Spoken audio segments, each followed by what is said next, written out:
नमस्ते, मैं विष्णु कोडलवाला आपके हिंदी अध्यापक हूँ। 11वीं कक्षा के द्वितीय भाषा हिंदी के अंतर्गत आप जो कुछ पढ़ेंगे वो साहित्य की विविध विधाओं से संबंधित है।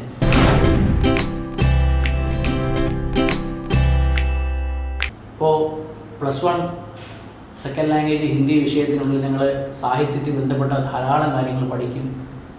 നോവൽ, കഥ, കവിത, റിപ്പോർട്ടാജ്, ആത്മകഥ തുടങ്ങിയ എല്ലാ മേഖലകളിലേക്ക് നമ്മൾ കടക്കുകയാണ്.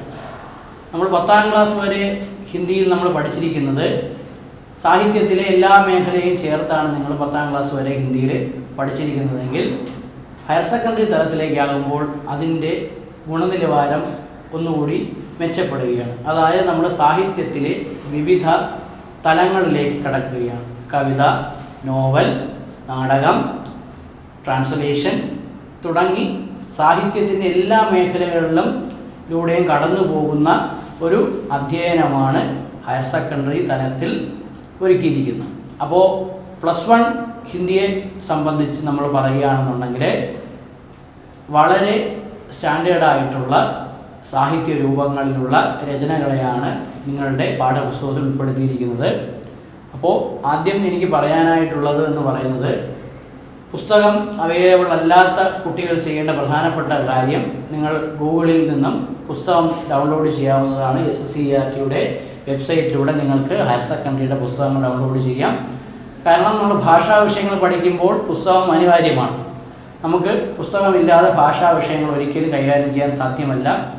അപ്പോൾ ഇത്തരത്തിൽ ഹിന്ദി ഭാഷ, നിങ്ങൾ എന്തിനാണ് ഹിന്ദി ഭാഷ തന്നെ സെക്കൻഡ് ലാംഗ്വേജ് സെലക്ട് ചെയ്യുന്നത്? മലയാളം നമ്മുടെ മാതൃഭാഷയാണ്. അതിനോടൊപ്പം തന്നെ മറ്റൊരു ഭാഷ പഠിക്കുന്നതിൻ്റെ പ്രാധാന്യം, വിശേഷിച്ചും ഹിന്ദി ഭാഷയുടെ പ്രാധാന്യം എന്താണ് എന്നുള്ളത് നമ്മൾ തിരിച്ചറിയുക. നമുക്ക് എല്ലാവർക്കും അറിയാം, ഹിന്ദി ഇന്ത്യയുടെ രാഷ്ട്രഭാഷയായി അംഗീകരിച്ചിരിക്കുന്ന ഭാഷയാണ്. പക്ഷേ ഭരണഘടനാ മുഖേന ഹിന്ദി ഭാഷയെ ഇന്ത്യയുടെ രാഷ്ട്രഭാഷയായി അംഗീകരിച്ചിട്ടില്ല. എന്നിരുന്നാലും ഹിന്ദി ഭാഷയെ എന്ത് കാരണത്താലാണ് നമ്മൾ ഇന്ത്യയുടെ രാഷ്ട്രഭാഷ എന്ന് സ്ഥാനം കൽപ്പിച്ചിരിക്കുന്നത് നമ്മൾ തിരിച്ചറിയുക. പ്രധാന വസ്തുത എന്ന് പറയുന്നത്, ഇന്ത്യയിലെ ഭൂരിഭാഗം ജനങ്ങളും സംസാരിക്കുന്ന ഭാഷ ഹിന്ദിയാണ്. സൗത്ത് ഇന്ത്യൻ സംസ്ഥാനങ്ങളായ കേരളം, തമിഴ്നാട്, കർണാടക, ആന്ധ്ര തുടങ്ങിയ 4 സംസ്ഥാനങ്ങളിലൊഴികെ ഉത്തരേന്ത്യ മുഴുവനും ഹിന്ദി ഭാഷയുടെ പ്രചാരം സംസാര ഭാഷ എന്ന നിലയിൽ നിലനിൽക്കുന്നു. അത് പ്രധാനപ്പെട്ട ഒരു ഘടകമായി നിലനിൽക്കുമ്പോഴും രണ്ടാമത്തെ ഒരു ഘടകം എന്ന് പറയുന്നത്, ഇന്ത്യൻ സ്വാതന്ത്ര്യ സമര കാലഘട്ടങ്ങളിൽ ഭാരതത്തിലെ ജനങ്ങളെ സ്വാതന്ത്ര്യ സമരത്തിലേക്ക് കൊണ്ടുവരുന്നതിനും അതിലൂടെ രാജ്യത്തിൻ്റെ അഖണ്ഡത ഊട്ടിയുറപ്പിക്കുന്നതിനുമായിട്ട് രാഷ്ട്ര നേതാക്കൾ പരിശ്രമിച്ചിരുന്നു. രാഷ്ട്രപിതാവായ മഹാത്മാഗാന്ധിക്ക് ഈ പ്രവർത്തനം മുന്നോട്ട് കൊണ്ടുപോകുന്നതിനായിട്ട് ഒരു ഏകീകൃത ഭാഷയുടെ ആവശ്യം മനസ്സിലാവുകയും അതിനുവേണ്ടി അദ്ദേഹം ഹിന്ദി ഭാഷയെ തന്നെ സ്വീകരിക്കുകയും ചെയ്തു. സ്വന്തം മാതൃഭാഷ ഗുജറാത്തി ആയിരുന്നിട്ട് കൂടി ഹിന്ദി ഭാഷയെ അഗാധമായി പ്രണയിക്കുകയും സ്നേഹിക്കുകയും പ്രചരിപ്പിക്കുകയും ചെയ്ത ആളാണ് മഹാത്മാഗാന്ധി. അപ്പോൾ അത്തരത്തിൽ നമ്മളതിൻ്റെ പ്രാദേശിക തലത്തെ വിലയിരുത്തുകയാണ് എന്നുണ്ടെങ്കിൽ, ഹിന്ദി ഭാഷ 18 തരത്തിൽ ഭാരതത്തിലുടനീളം സംസാരിക്കുന്നു. ഹിന്ദി ഭാഷയ്ക്ക് 18 ബോലികൾ, അതായത് സ്ലാങ്, വേറൊരർത്ഥത്തിൽ പറഞ്ഞാൽ ഡയലക്റ്റ് എന്ന് പറയുന്നു. 18 ഡയലക്റ്റ് ഹിന്ദി ഭാഷയ്ക്ക് നിലനിൽക്കുന്നതിനാലാണ് ഹിന്ദി ഭാഷ ഇന്ത്യയുടെ ഏറ്റവും കൂടുതൽ ജനങ്ങൾ സംസാരിക്കുന്ന ഭാഷയായി മാറിയത്.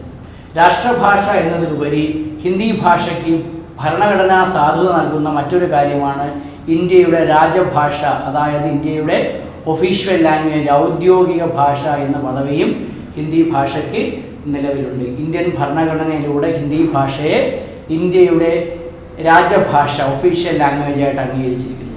ഇന്ന് ലോകത്തെ ഏറ്റവും അധികം സംസാരിക്കുന്ന 3ാമത്തെ ഭാഷയാണ് ഹിന്ദി ഭാഷ. 130-ലധികം രാജ്യങ്ങളിൽ ഹിന്ദി ഭാഷ പഠിക്കുകയും പഠിപ്പിക്കുകയും ചെയ്യുന്നു. അത്തരത്തിൽ ഹിന്ദി ഭാഷ കേവൽ ഭാരത് की ही भाषा नहीं, एक विश्व भाषा के रूप में आज विस्तृत और विकसित भी हुई है. അപ്പോൾ അതെല്ലാം കാരണം നമ്മൾ ഹിന്ദി ഭാഷ പഠിക്കുന്നു, അതിൻ്റെ സാഹിത്യത്തെക്കുറിച്ച് അഗാധമായി മനസ്സിലാക്കാൻ ശ്രമിക്കുന്നു. അതിൻ്റെ ഒരു മുന്നൊരുക്കമാണ് നിങ്ങൾ ഹയർ സെക്കൻഡറി തലത്തിൽ നിങ്ങളുടെ പാഠഭാഗങ്ങളിലൂടെ പഠിക്കുന്നത്.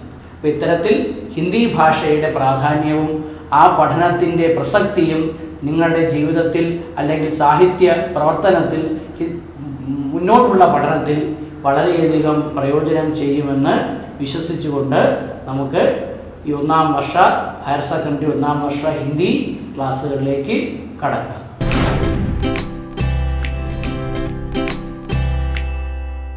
അപ്പോൾ നിങ്ങൾക്ക് ഈ പുസ്തകത്തിൽ 4 യൂണിറ്റാണ് നൽകിയിരിക്കുന്നത്.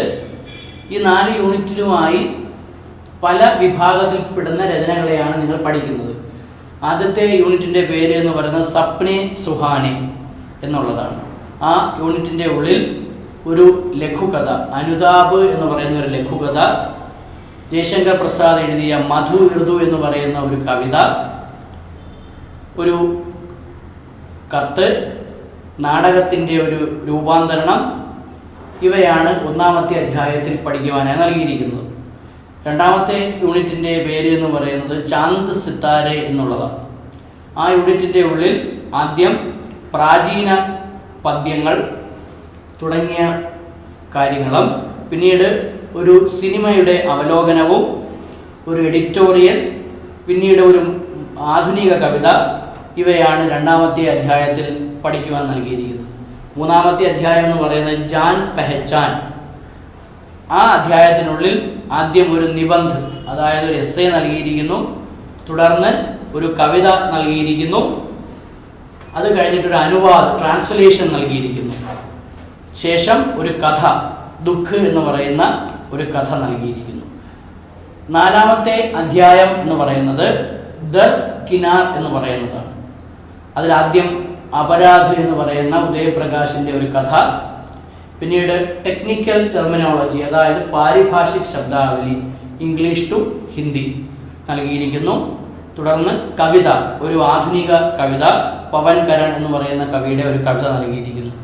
അപ്പോൾ ഇവയാണ് നിങ്ങൾക്ക് ഈ പുസ്തകത്തിനുള്ളിൽ പഠിക്കാൻ നൽകിയിരിക്കുന്നത്. ഈ പറഞ്ഞിരിക്കുന്ന ഓരോ അധ്യായങ്ങൾക്കുള്ളിൽ നൽകിയിരിക്കുന്ന യൂണിറ്റുകളും പല പല മേഖലകളെ സംബന്ധിച്ചതാണ്. ആധുനിക കവിതകൾ, പ്രാചീന കവിതകൾ, സാഹിത്യത്തിൻ്റെ പുതിയ രൂപങ്ങൾ, ഇവയെല്ലാം ചേർന്ന ഒരു എല്ലാം മിക്സഡ് ആയിട്ടുള്ള, അല്ലെങ്കിൽ സാഹിത്യത്തെ എല്ലാ മേഖലയും സ്പർശിച്ചുകൊണ്ട് മുന്നോട്ട് പോകുന്ന ഒരു സിലബസാണ് നിങ്ങൾക്ക് പഠിക്കാനായി നൽകിയിരിക്കുന്നത്. അപ്പോൾ അത്തരത്തിൽ നമ്മൾ ആരംഭിക്കുമ്പോൾ ഒരു കഥയിലൂടെ നമ്മളത് ആരംഭിക്കും.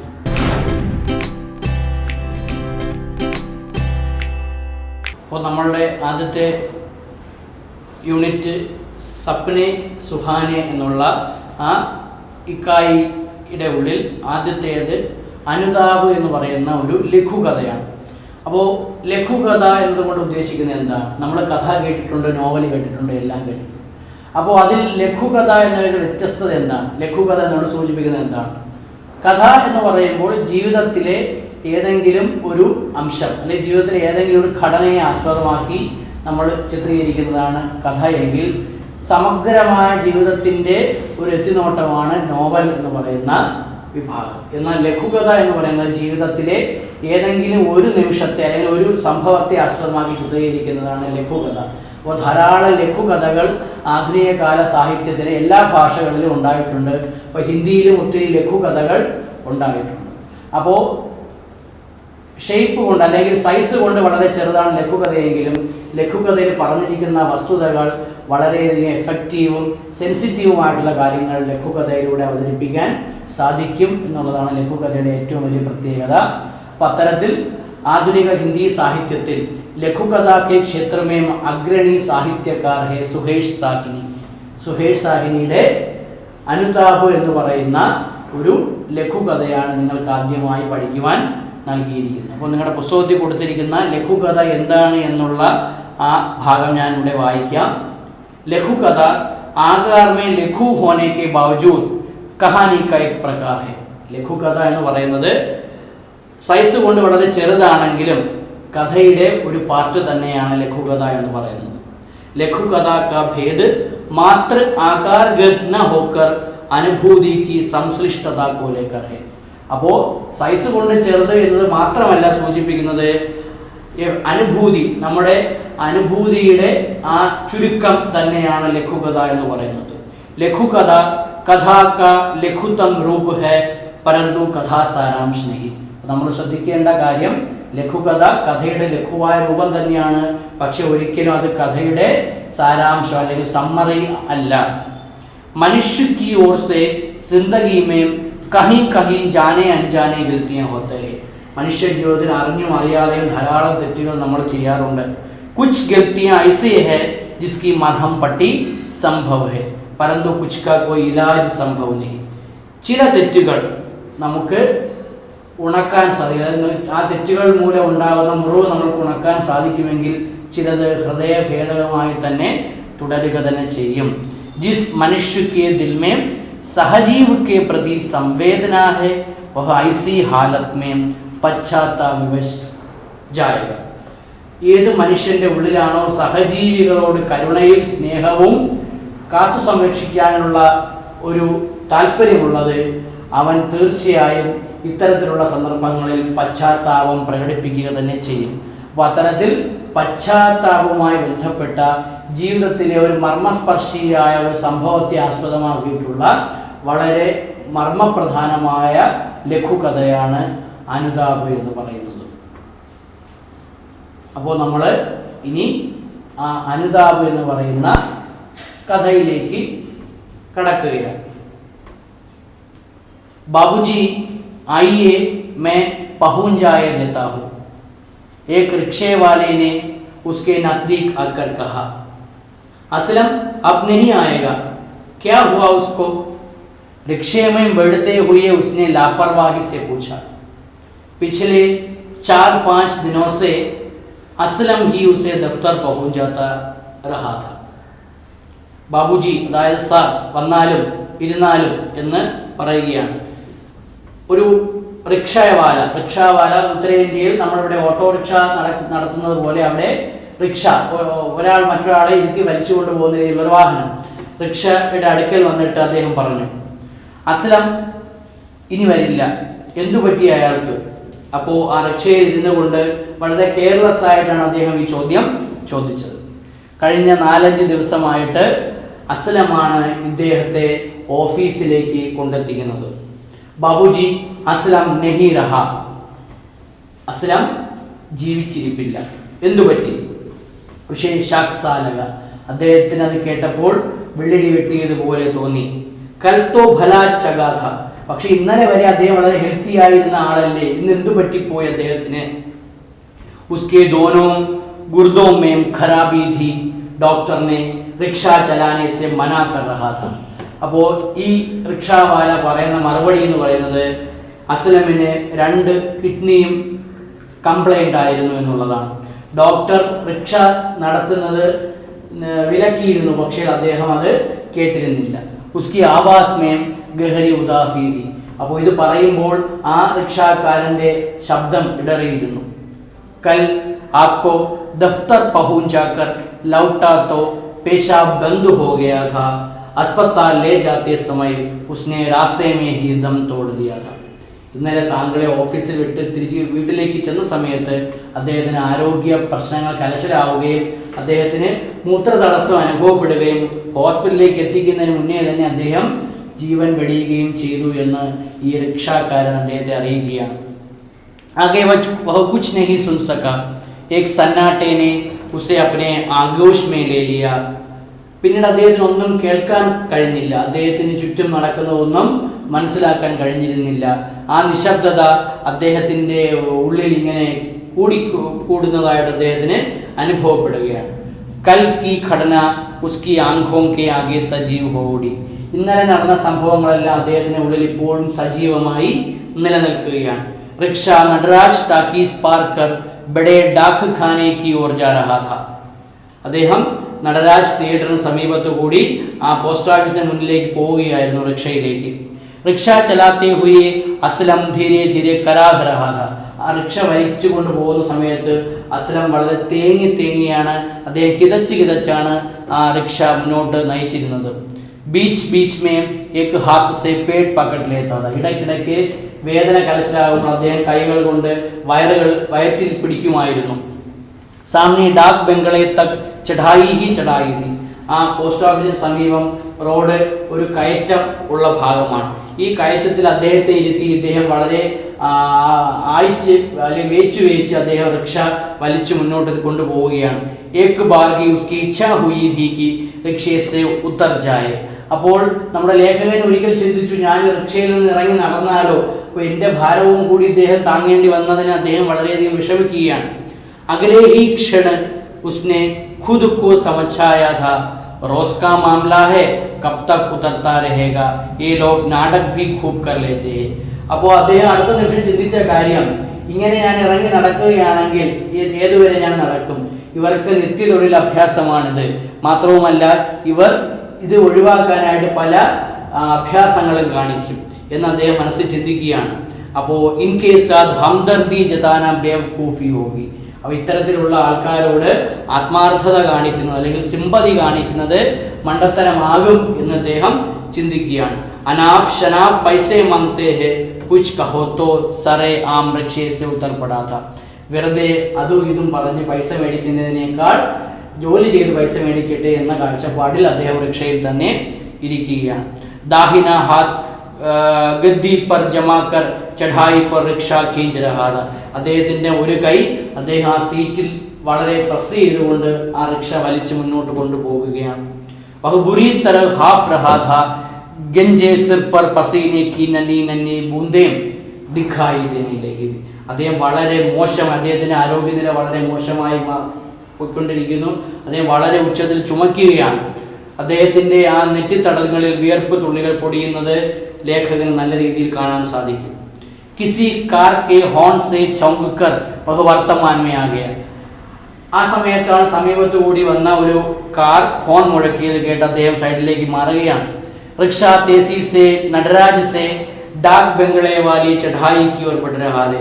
അദ്ദേഹം വേഗത്തിൽ ആ തിയേറ്ററിന് സമീപത്തിൽ നിന്നും പോസ്റ്റ് ഓഫീസിന്റെ വഴിയിലേക്ക് ഈ റിക്ഷ വലിച്ചുകൊണ്ട് മുന്നോട്ട് നീങ്ങുകയാണ്. പെട്ടെന്നൊരു ശബ്ദം, നിൽക്കൂ, റുക്കോ. ഏകാഏക് ഉസ്നെ റിക്ഷേ വാലേ സെ കഹാ ഔർ റിക്ഷേ കെ ധീരെ ഹോത്തേ ഹി ഉത്തർ പടാ. പെട്ടെന്ന് അദ്ദേഹം ആക്സിഡന്റലി അല്ലെങ്കിൽ അപ്രതീക്ഷിതമായി അദ്ദേഹം ഇത് കേട്ട് നിൽക്കുകയും ആ റിക്ഷയിൽ നിന്ന് ഇറങ്ങുകയും ചെയ്തു. റിക്ഷേവാല ബോത് മസ്ബൂത്ത് കത്കാടി കഥ. ആ റിക്ഷ ഓടിക്കുന്നയാൾ അദ്ദേഹം വളരെ ആരോഗ്യവാനും ഹെൽത്തിയുമായ ആളായി അദ്ദേഹത്തിന് തോന്നി. ഉസ്കെ ലിയേ ചढ़ाई കോയി ഖാസ് മായനെ നഹി രഖ്തി ഥി. അപ്പോൾ അദ്ദേഹത്തെ സംബന്ധിച്ച് ഈ കയറ്റം, ഈ തേരി വലിച്ച് മുന്നോട്ട് കൊണ്ടുപോവുക എന്നുള്ളത് അത്ര ബുദ്ധിമുട്ടുള്ള കാര്യമല്ല എന്ന് ലേഖകന് തോന്നി. ഉസ്നെ ഹൈറാനി സെ ഉസ്കി ഓർ ദേഖ. വളരെ ആശ്ചര്യത്തോടു കൂടി ഇദ്ദേഹത്തെ നോക്കുകയാണ് ലേഖകൻ.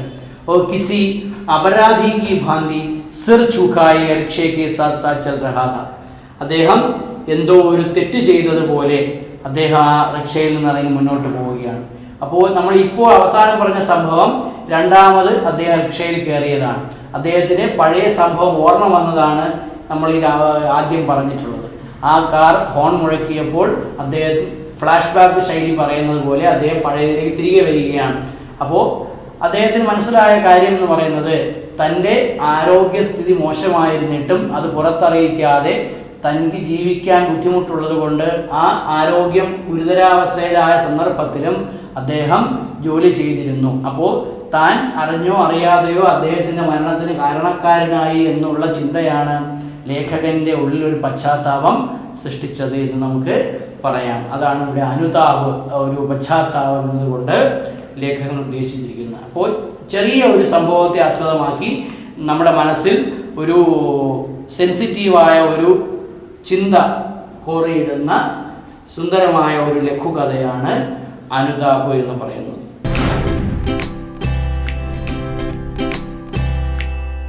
അപ്പോൾ നമ്മളിനി അനുതാപ് എന്ന് പറയുന്ന ആ ചാപ്റ്ററിൻ്റെ ചില എക്സസൈസുകളിലേക്ക് കടക്കുകയാണ്. അതിൽ ആദ്യത്തെ എക്സസൈസ് എന്ന് പറയുന്ന പുസ്തകത്തിൽ കൊടുത്തിരിക്കുന്നത് താഴെ പറയുന്ന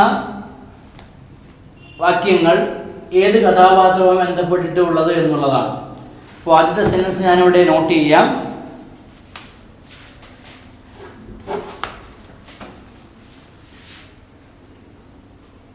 उसे शाक सा लगा അദ്ദേഹത്തിന് ഷോക്കേറ്റതുപോലെ തോന്നി. ഇത് ആരെപ്പറ്റി ഏത് സന്ദർഭത്തിൽ പറഞ്ഞു എന്നുള്ളതാണ് നമ്മൾ പറയേണ്ടത്. അദ്ദേഹത്തിന് ഷോക്കേറ്റതുപോലെ തോന്നി എന്ന് പറയുന്നത് ആ യാത്രക്കാരനോട് രണ്ടാമത് അദ്ദേഹം കയറിയ റിക്ഷാക്കാരൻ പറഞ്ഞു അസ്ലം ഇപ്പോൾ ജീവിച്ചിരിപ്പില്ല എന്ന് കേട്ടപ്പോൾ യാത്രക്കാരനുണ്ടായ അനുഭവമാണ് അദ്ദേഹത്തിന് ഷോക്കേറ്റതുപോലെ തോന്നി എന്നുള്ളത്. അപ്പോൾ ഇത് പറഞ്ഞിരിക്കുന്നത് യാത്രി. രണ്ടാമത്തെ സെന്റൻസ് എന്ന് പറയുന്നത് ഉസ്കി ആവാസ് മേ ഗഹരി ഉദാസി ഥി. അദ്ദേഹത്തിന്റെ വാക്കുകളിൽ വളരെ വലിയ വിഷമം നിറഞ്ഞിരുന്നു. ഇത് ആര് പറഞ്ഞു എന്നുള്ളതാണ്. അദ്ദേഹത്തിന്റെ വാക്കുകൾ വിഷമം നിറഞ്ഞിരുന്നു നമ്മളെ സന്ദർഭമനുസരിച്ച് പറയുകയാണ് എന്നുണ്ടെങ്കിൽ ആ റിക്ഷാക്കാരൻ യാത്രക്കാരൻ റിക്ഷയിൽ കയറിയ സമയത്ത് അസ്ലമിനെ പറ്റി ചോദിച്ചപ്പോൾ അസ്ലം മരണപ്പെട്ടു പോയി എന്ന് പറഞ്ഞ സമയത്ത് തൊണ്ടയിടറിയാണ് ആ റിക്ഷാക്കാരൻ ഈ മറുപടി പറഞ്ഞത്. അപ്പോൾ റിക്ഷാ വാലെ എന്നുള്ളതാണ് ഇതിന്റെ ഉത്തരം.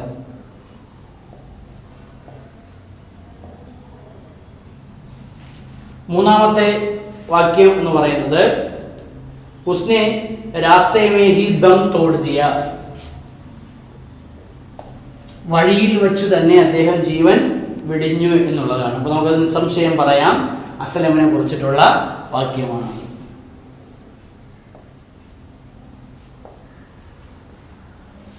അടുത്ത സെന്റൻസ് എന്ന് പറയുന്നത് കൽ കി ഘടന ഉസ്കി ആംഖോं के आगे സജീവ് ഹോ ഉഠി. ഇന്നലെ നടന്ന സംഭവം അദ്ദേഹത്തിന്റെ ഉള്ളിൽ ഇപ്പോഴും ലൈവായി നിൽക്കുന്നു എന്നുള്ളതാണ്. അത് ആ യാത്രക്കാരൻ പറഞ്ഞ അല്ലെങ്കിൽ യാത്രക്കാരനെ സംബന്ധിക്കുന്ന വാക്യമാണ്.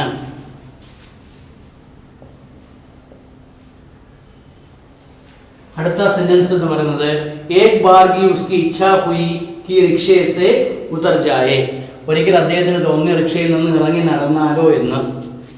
ഇത് ആരെ പറ്റിയിട്ടുള്ളതാണ്? ഇത് ആ യാത്രക്കാരനെ പറ്റിയുള്ള അദ്ദേഹത്തിന് തോന്നിയതാണ്. അദ്ദേഹത്തെ ആയാസപ്പെടുത്താതെ റിക്ഷയിൽ നിന്ന് ഇറങ്ങി മുന്നോട്ട് നടന്നാലോ എന്ന് ആ യാത്രക്കാരന് തോന്നിയിട്ടുള്ളതാണ്. അപ്പോൾ അതിൻ്റെ ഉത്തരം യാത്രി എന്നുള്ളത് തന്നെയാണ്. അടുത്ത വാക്യം എന്ന് പറയുന്നത് കിസി കാർ കെ ഹോൺ സേ ചൗങ്കർ വഹ് വർത്തമാൻ മേ ആ ഗയ. ഏതോ ഒരു കാറിന്റെ ശബ്ദം കേട്ടപ്പോൾ അദ്ദേഹം ആ പൂർവ്വസ്ഥിതിയിൽ നിന്നും ഇപ്പോഴത്തെ സ്ഥിതിയിലേക്ക് വന്നു ചേർന്നു എന്നുള്ളതാണ്. അത് യാത്രക്കാരനെ പറ്റിയിട്ടുള്ളതാണ്. അദ്ദേഹം അസ്ലമിനെ കുറിച്ച് ചിന്തിക്കുകയായിരുന്നു. ആ സമയത്താണ് അദ്ദേഹത്തിന് ആ കാറിന്റെ ഹോൺ കേട്ടത്.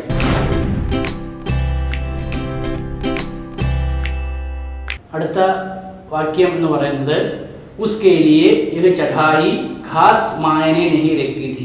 അപ്പോൾ അദ്ദേഹത്തെ സംബന്ധിച്ച് ഈ കയറ്റം എന്ന് പറയുന്നത് അത്ര ബുദ്ധിമുട്ടുള്ള കാര്യമല്ല. ഇത് ആരെ പറ്റി പറഞ്ഞിട്ടുള്ളതാണ്? ആ യാത്രക്കാരൻ റിക്ഷാക്കാരനെ പറ്റി പറഞ്ഞിട്ടുള്ളതാണ്. അതിലെ അവസാനത്തെ വാക്യം എന്ന് പറയുന്നത് അപരാധി കി ഭാന്തി സിർ ഝുകായെ ചൽ രഹാ ഥാ. ഒരു തെറ്റുകാരനെ പോലെ അദ്ദേഹം തല കുനിച്ച് മുന്നോട്ട് നടന്നു നീങ്ങി. ഇതാരെ പറ്റിയിട്ടുള്ളതാണ്? ആ യാത്രക്കാരനെ പറ്റിയിട്ടുള്ള. അദ്ദേഹം കഴിഞ്ഞ ദിവസം അസ്ലമിനോട് ചെയ്ത, അദ്ദേഹം അറിഞ്ഞോ അറിയാതെ അസ്ലമിനോട് ചെയ്ത ആ തെറ്റിനെ പറ്റി ചിന്തിച്ചപ്പോൾ അദ്ദേഹത്തിന് അപരാധബോധം തോന്നുകയും അദ്ദേഹം പശ്ചാത്താപ വിവശനാവുകയും ചെയ്തു. അപ്പോൾ ഈ സെന്റൻസ് ആ യാത്രക്കാരനെ പറ്റിയിട്ടുള്ളതാണ്. അപ്പോൾ നോക്കുക, നമ്മൾ ഈ എഴുതിയിരിക്കുന്ന ഈ സംഭവങ്ങളെ ഓരോ കഥാപാത്രങ്ങളുമായി കണക്ട് ചെയ്യുക എന്നുള്ളതാണ് ഈ എക്സസൈസിൻ്റെ ഉദ്ദേശം. അപ്പോൾ നമ്മൾ ആദ്യം എഴുതിയത് ഉസൈ ഷാഖ് സാലക, അദ്ദേഹത്തിന് ഷോക്ക് അടിക്കുന്നത് പോലെ തോന്നി എന്നുള്ളതാണ്. അപ്പോൾ അത് ആ ലേഖകനെ പറ്റി അല്ലെങ്കിൽ ആ യാത്രക്കാരനെ പറ്റിയിട്ടുള്ള അദ്ദേഹത്തിൻ്റെ ഉള്ളിൽ തോന്നിയ ചിന്തകളാണ് അതിന് കാരണം. അപ്പോൾ അത് ആ ലേഖകനെ പറ്റി, ആ യാത്രക്കാരനെ പറ്റിയിട്ടുള്ള വാക്യമാണ്. രണ്ടാമത്തത് ഉസ്കി ആവാസ് മേ ഗഹരി ഉദാസീതി, അദ്ദേഹത്തിൻ്റെ വാക്കുകളിൽ വളരെയധികം വിഷമം നിറഞ്ഞിരുന്നു. ഇത് ആരോപ്പറ്റി പറഞ്ഞതാണ്? ആ രണ്ടാമത്തെ റിക്ഷാക്കാരൻ അസ്ലമിൻ്റെ മരണത്തെക്കുറിച്ച് സംസാരിച്ചപ്പോൾ അദ്ദേഹത്തിൻ്റെ വാക്കുകളിൽ വളരെയധികം വലിയ വിഷമം നിറഞ്ഞു നിന്നിരുന്നു. മൂന്നാമത്തേത് ഉസ്നെ രാസ്തേ മേ ഹി ദം തോട് ദിയ, അയാൾ വഴിയിൽ വെച്ച് തന്നെ സ്വന്തം ജീവൻ ഉപേക്ഷിച്ചു എന്നുള്ളതാണ്. അത് അസ്ലമിൻ്റെ മരണത്തെ പറ്റിയിട്ടുള്ള വാക്യമാണ്.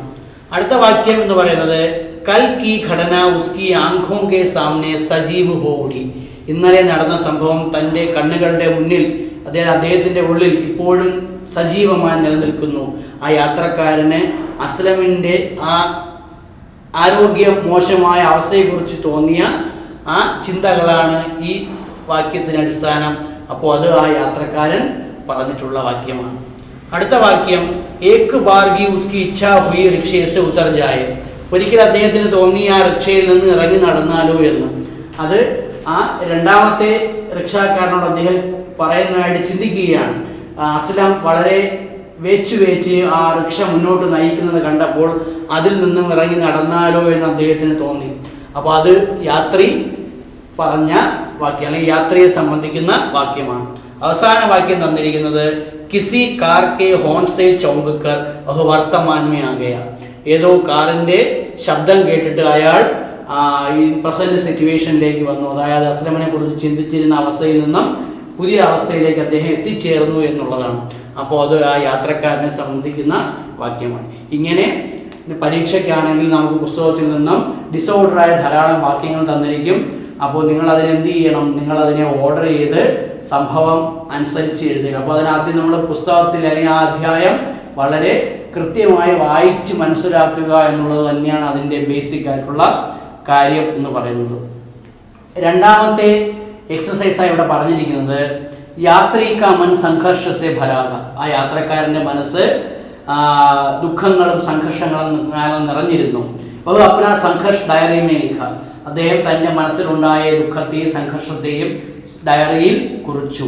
ആ ഡയറി എഴുതുക എന്നുള്ളതാണ്. അപ്പോൾ നമ്മൾ ശ്രദ്ധിക്കേണ്ടത് ഡയറി എന്ന് പറയുന്നതും സാഹിത്യത്തിൻ്റെ നൂതനമായ ഒരു വിഭാഗമായി പരിഗണിക്കുന്ന ഒരു മേഖലയാണ്. അപ്പോൾ നമ്മൾ ഡയറി എഴുതുമ്പോൾ ഡയറിക്ക് വേണ്ട പ്രധാന ഗുണം എന്ന് പറയുന്നത് തീയതി തന്നെയാണ്.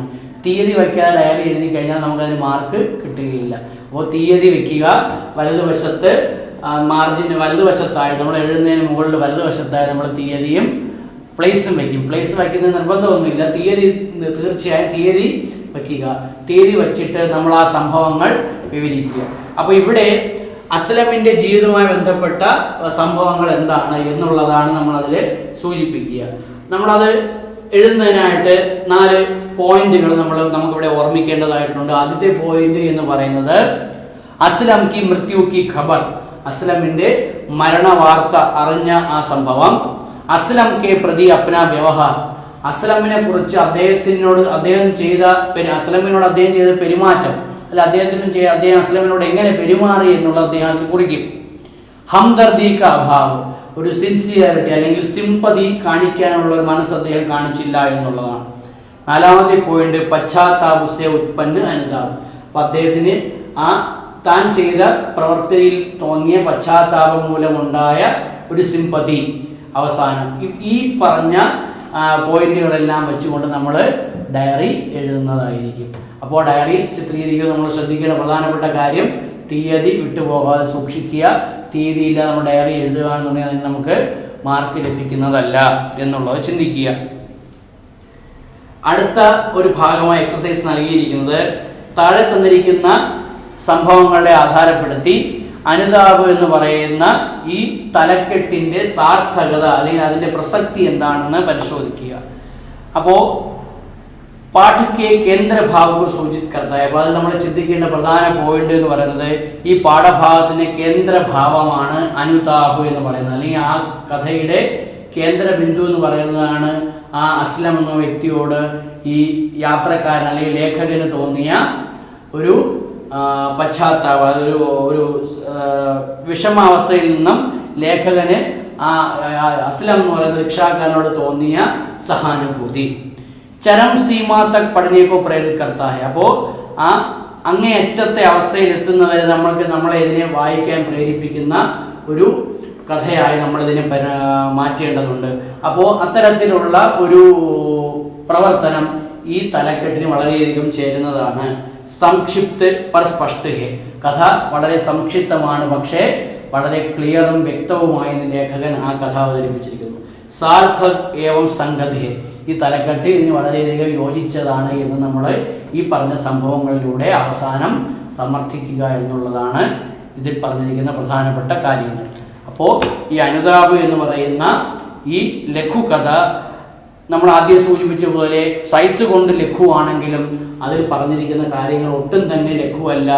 ജീവിതത്തിൻ്റെ പച്ചയായ യാഥാർത്ഥ്യങ്ങളെ അല്ലെങ്കിൽ ഏതെങ്കിലും ഒരു സെൻസിറ്റീവായ ഒരു സംഭവത്തെ സാഹിത്യ രൂപത്തിൽ അവതരിപ്പിക്കുമ്പോൾ അതിൽ നിന്ന് ലഭിക്കുന്ന ആനന്ദ നിർവൃതി മറ്റൊരു തരത്തിൽ തന്നെയാണ് നമ്മളിവിടെ ചിത്രീകരിച്ചിരിക്കുന്നത്. ഇപ്പോൾ ഈ അനുതാപം എന്ന് പറയുന്ന കഥ ലഘുകഥയുടെ മേഖലയിൽ വളരെ വലിയ മാറ്റങ്ങൾക്ക് തുടക്കം കുറിച്ച കഥയായി മാറിയ ഒരു കഥ തന്നെയാണ്.